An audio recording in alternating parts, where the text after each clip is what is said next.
Welcome to East Alabama Today, featuring topics, events, and interesting people from all over East Alabama. Hosted by Carl Brady. Now, let's get right to the show. Here's Carl Brady. Hello, everyone. Welcome into East Alabama Today. I'm Carl Brady. Thanks for being with us on our program. As always, we're going to start you off with a little contact information to let you know what's going on here on East Alabama Today, so you can let us know what's going on in your community and in your neck of the woods. You guys are our eyes and ears out on the street around East Alabama. So if there's a fair, a festival, a special event, anything going on that we need to know about, simply let me know about it by sending me an email, cbrady@tv24.tv. That's my email, cbrady@tv24.tv.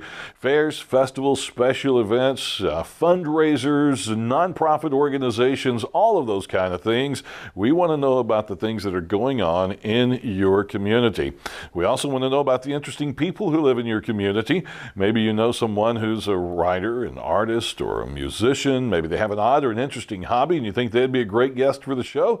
That's exactly who we're looking for. So send me an email about those folks as well. cbrady@tv24.tv. And don't be embarrassed if you want to send an email about yourself and let me know what you're up to. Do that, and we'll see if we can get you on the program here on East Alabama Today. Now, don't forget as well, you can always go to tv24.tv and go to our brand new on-demand section of the website and watch East Alabama Today at your convenience anytime you want to. Just go to the on-demand tab, click on East Alabama Today, and there you'll see a whole archive of East Alabama Today programs to choose from that you can watch right there on your computer anytime you take a notion to. Stay with us. We've got a guest author with us again today, so we'll talk about that when we come back. Stay around.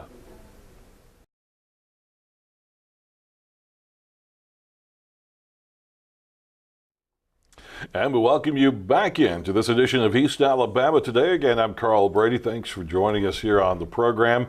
My guest today is a return guest. It's Davis Campbell, who was with us a few months ago. Davis, welcome back to the program. Right. Thank you. Thank you again for having me. Always a joy. You're becoming a prolific writer. You were here to talk about your first book a few months ago. And, right. And you've in the meantime, finished up a second book. So we're going to talk about that a little bit today as well. But let's go back to the first book. The first book is called A Place I Didn't Want to Go, My Victory Over Cancer. So catch us up on and remind us about the first book and your battle with cancer. Right. Well, basically, the reason why I became a writer, or an impetus for being a writer, is because I had cancer. If you recall from my first appearance, I was diagnosed with a stage 3 bladder cancer, 2004. Had major surgery. I had my bladder removed. They had to create a new bladder out of my small intestine called a neobladder. I had to adjust to some lifestyle changes, like it works almost like a regular bladder, except I still have to like catheterize myself or stick a tube in my bladder several times a day. Later on, the cancer returned. 2006, I had to go through about 3.5 months of chemotherapy, which was just very severe. Put me in the hospital 5 different times. Wow. By my collection, I had 7 blood transfusions. Just very difficult, dark time in my life. Thankfully, by God's grace, even though my chances of surviving 5 years were only 15 to 20% per my oncologist, thankfully by God's grace, I have surpassed my 5-year anniversary and I've been declared cured. Although I still get CAT scans. Now it's about every 2 years just to make sure the cancer has not reoccurred.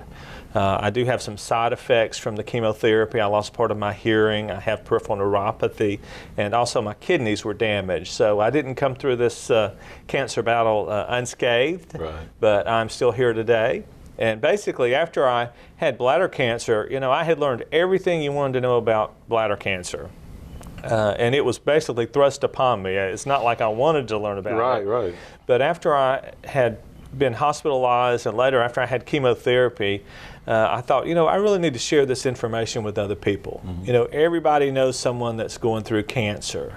1 out of 2 men, 1 out of 3 women in the United States will get cancer in their lifetime. So, wow. Everybody needs to know someone like me who has been through cancer, and just to be a guide to show them how to survive it, hopefully. And in my first book, I talk about not only going through surgery and chemotherapy, but I just mentioned some things I did which I think helped me overcome cancer. I continued to go to work.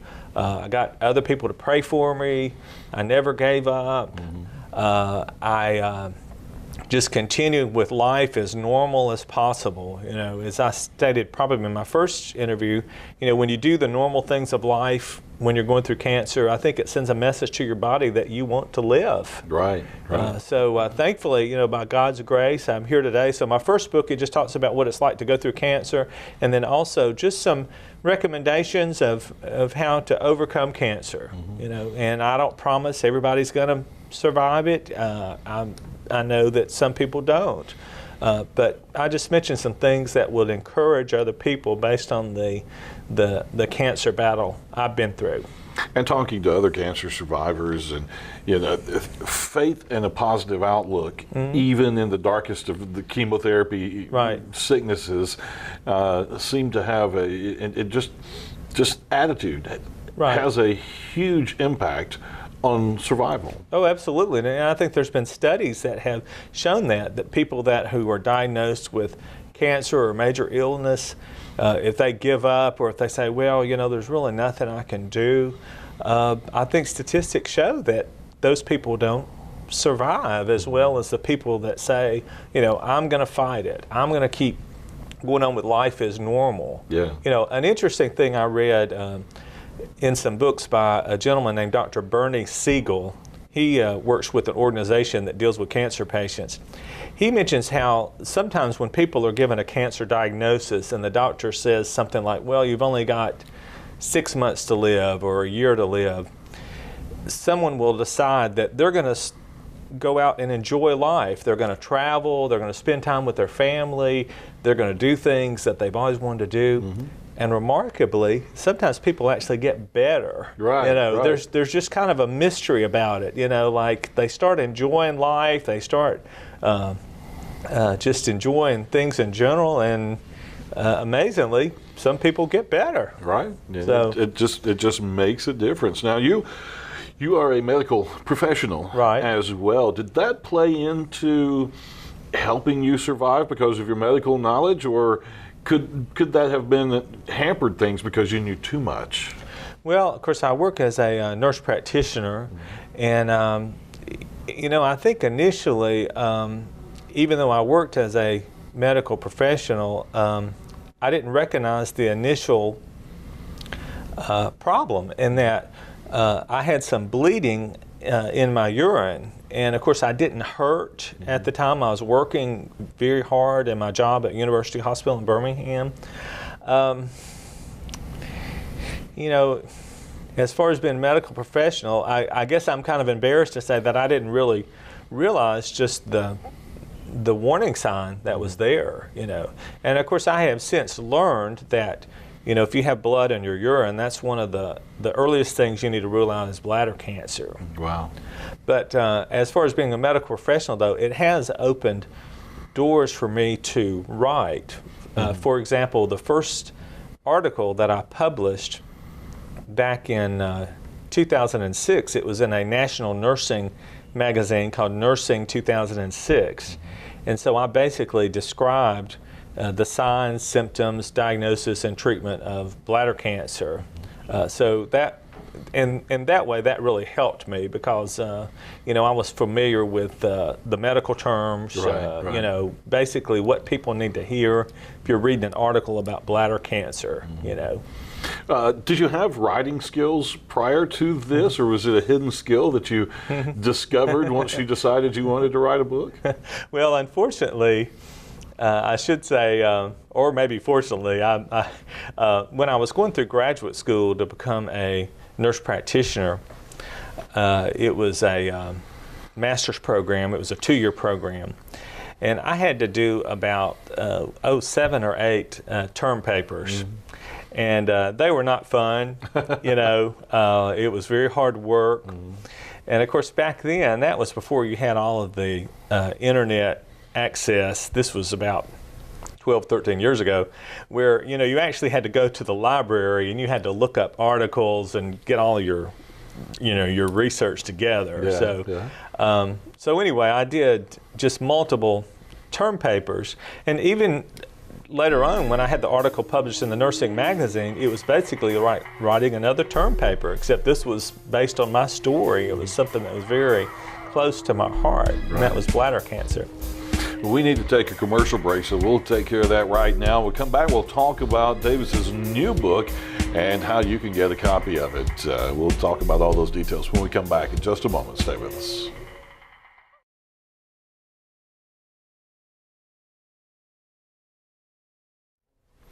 Welcome back into East Alabama today. My guest is Davis Campbell, who is a medical professional at University Hospital in Birmingham and a nurse practitioner, also a survivor of bladder cancer, and he has written about that survival and his battle with cancer. 2 different books. We've been talking about the first book, A Place I Didn't Want to Go, My Victory Over Cancer. We've talked about that before. And a new book called Glorified Sickness, Honoring God Through Illness. And Davis, when you first sent me the email about your new book and what it was about, it struck me as interesting. I had just interviewed another cancer survivor who, in her interview, despite I think 3 different rounds of breast cancer and the devastating effects on her life, said getting cancer was the best thing that ever happened to me. And I thought, what an interesting statement. Right. And we explored that a little bit, and then you come along with basically the same kind of attitude. Talk about this book. What brings, when you go through something like cancer that can be so devastating, and the side effects, the sickness, and you still come out of it saying, this might have been the best thing that ever happened in my life. Right. Well, the premise of my second book, and it's written on the back cover, but basically, can sickness be a blessing and not a curse?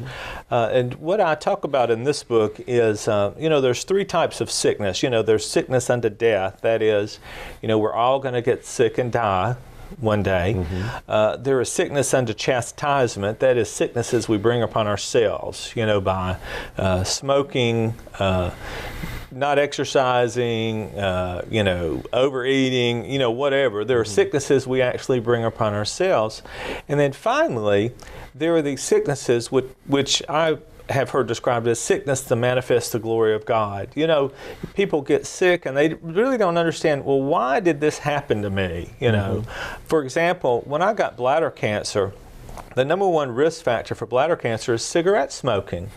Well, I never smoked. I was only 43 years old. Very healthy person. Would go running several miles, several times a week. I mean, I would hardly even break a sweat. I mean, I was just in good physical shape for the most part. So basically, as I'm still trying to think in my mind, well, why did this cancer happen to me? And also, I was fairly young. I was only 43 years old, and most people get bladder cancer, you know, into their 60s or later on in life. And I'm still trying to figure it out. You know, it's still part of a journey, you know. So that's what started me writing this book is are there really some positive things that can happen because of sickness? And I can certainly see, as far as becoming a writer and being able to minister to the people, that's actually been a positive thing that's happened to me. You know, not that that I have enjoyed having cancer and having the side effects and lifestyle changes from it, but remarkably, there's actually been some good things that have occurred because of it. And it's really fascinating to me. How do you explore those things in the book? What does the book do?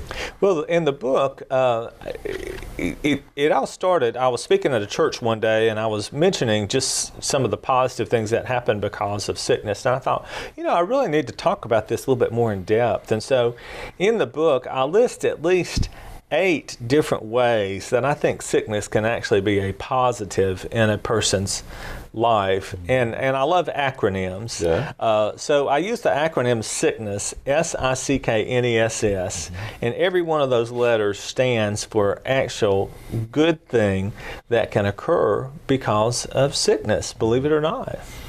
And you mentioned, sickness that occurs for the glory of God. Right. And I think of that as, when other people see that you have survived, right, with God's help, right, and that leads other people in that direction, and, right, and it leads other people to God when they see that you can survive something like that. Right. Well, I mentioned one of the examples in the Bible is from Acts chapter 16, where Paul and Silas, they were thrown into prison, not because of anything they had really done wrong, but they were thrown into prison and they were beaten, they were suffering.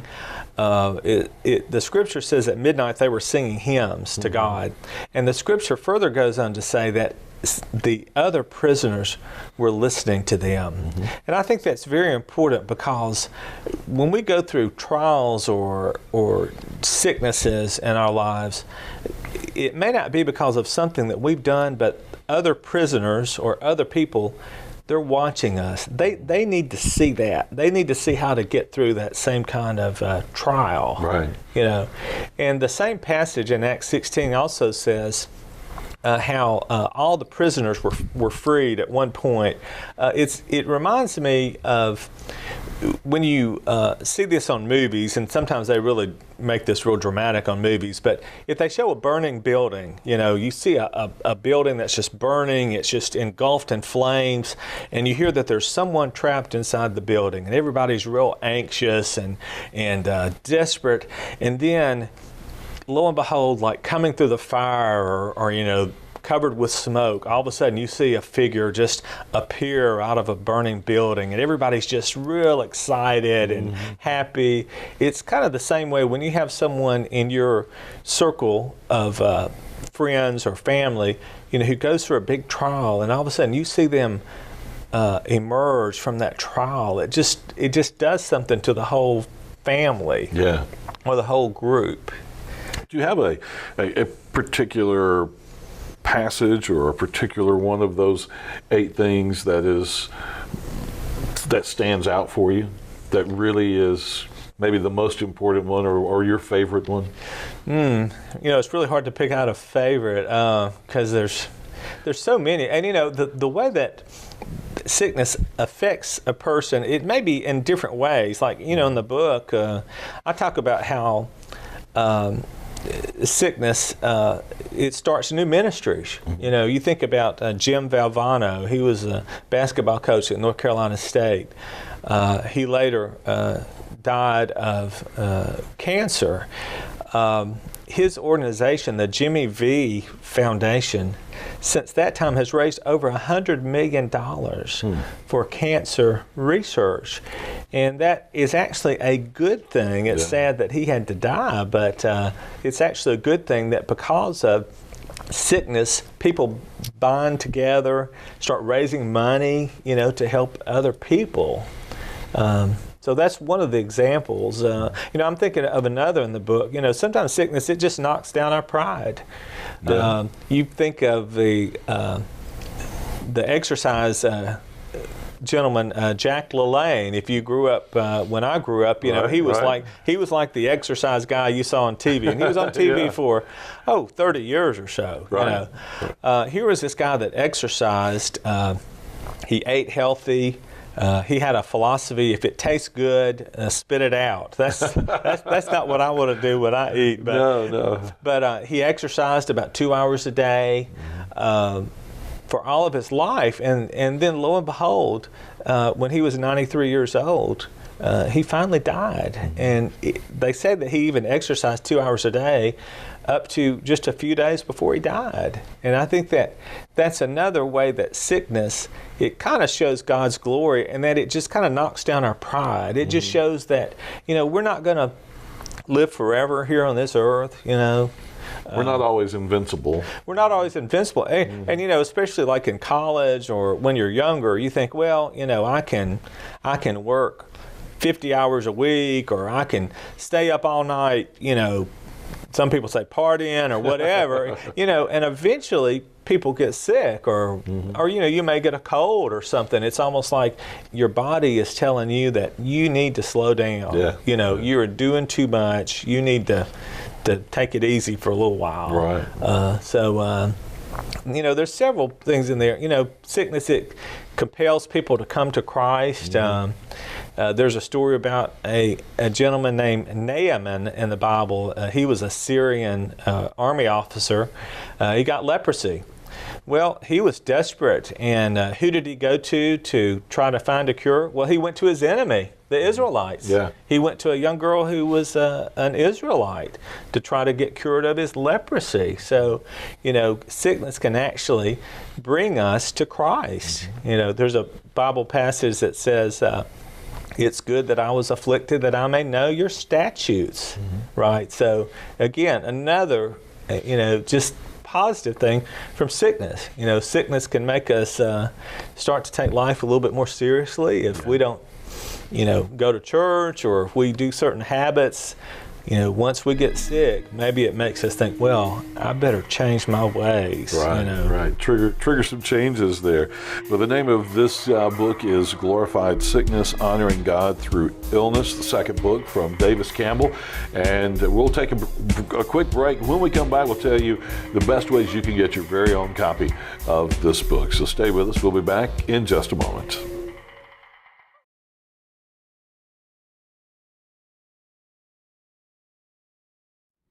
Final segment of East Alabama today. If you would like a copy of either or both of Davis's books, you can do that at Amazon.com. Just go and type in B. Davis Campbell, and you'll find the books that way, or just look for them by their title, A Place I Didn't Want to Go, or Glorified Sickness. And you also have a blog that you post on. People can check out more information about you on your blog. Right. Well, my blog is called cancerovercomer.blogspot.com. For the most part, I deal with cancer, but actually sometimes I kind of veer off into just what are some good things to do when you're going through difficulty. So actually, about some of it deals with cancer. Other times it deals with just going through difficult times. There's some physical locations, some bookstores around the area that carry your books as well. Right. Well, so far, now I've got a few copies of my book at the Little Professor bookstore in Homewood, Alabama. It's under the local authors section.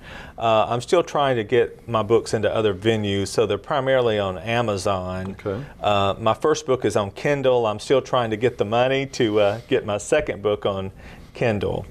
Okay, and phone numbers again. What's the best way?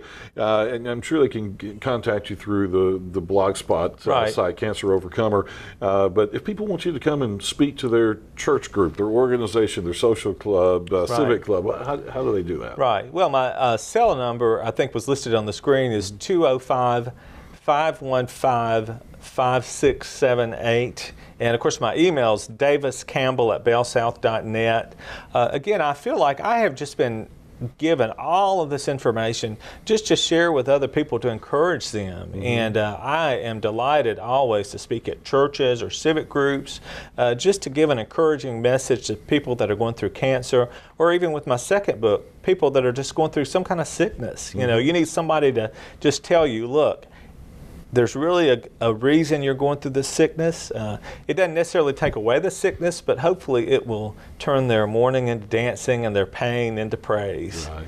Very good. Davis, thank you so much for coming back and visiting with us again. Right. And folks, we thank you for being with us as well here in East Alabama today. Hope you have a great day.